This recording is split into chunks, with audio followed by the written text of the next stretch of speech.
Perché no? Adesso invece parliamo di uno spettacolo davvero molto interessante. Esatto, un evento benefico, e ne parliamo con Francesco Russo, direttore della Gazzetta dello Spettacolo. Ciao Franci! Ciao, buonasera Manu, buonasera Brian. Ciao Francesco, allora, grande evento. Raccontaci un po'.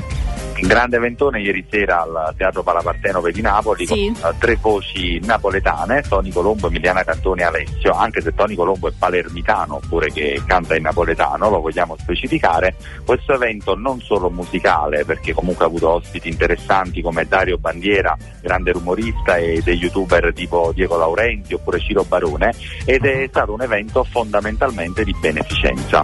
Per quale motivo? 3 artisti così si mettono insieme per cantare e per raccontare qualcosa al pubblico in maniera molto semplice, per fare un regalo importante, che è un bisturi elettrico per il reparto di oncologia pediatrica chirurgica dell'ospedale Pausitipon. Bellissima, un'iniziativa lodevole, devo dire. Sì, certo, pure perché il prodotto ha un costo abbastanza interessante, si parla di 12.800 euro.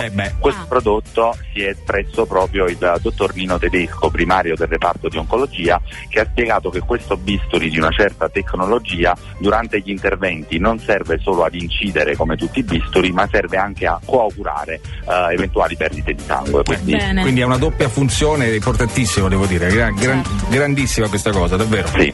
So che c'era una cornice di pubblico pazzesca, anche perché abbiamo avuto i nostri, tra virgolette, inviati che erano lì, grande serata, no? Anche grande presenza di pubblico. Grandissima presenza di pubblico, si parla quasi di sold out, e questa è una cosa importante soprattutto per la beneficenza. Diciamo che tutto l'incasso viene devoluto per l'ospedale, qualora comunque non si sia riusciti ancora a raggiungere il totale per acquistare il bisturi, c'è il singolo collaterale che accarezza mi corpo, che il trio ha lanciato, alla stessa maniera senza prenderne proventi, ma sempre dando in beneficenza il ricavato delle view, delle vendite per il reparto di pediatria oncologica, e quindi questo è un gesto molto bello. Facciamo un piccolo focus solo che può essere interessante, perché parecchi possono dire come i neomelodici che fanno tutto questo.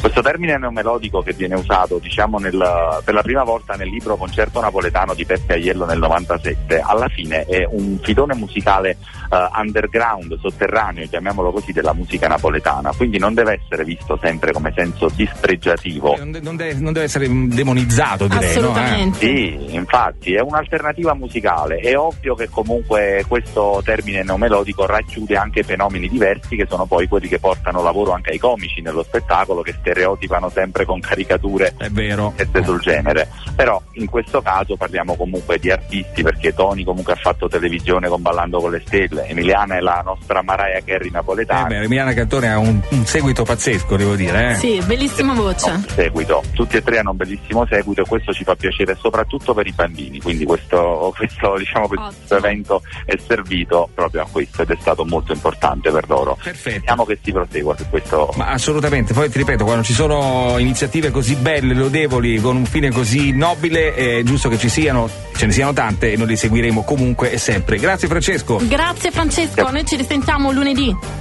Sì, grazie a voi, buona serata a tutti. Grazie Francesco Russo, direttore della Gazzetta dello Spettacolo. A tra poco. RPZ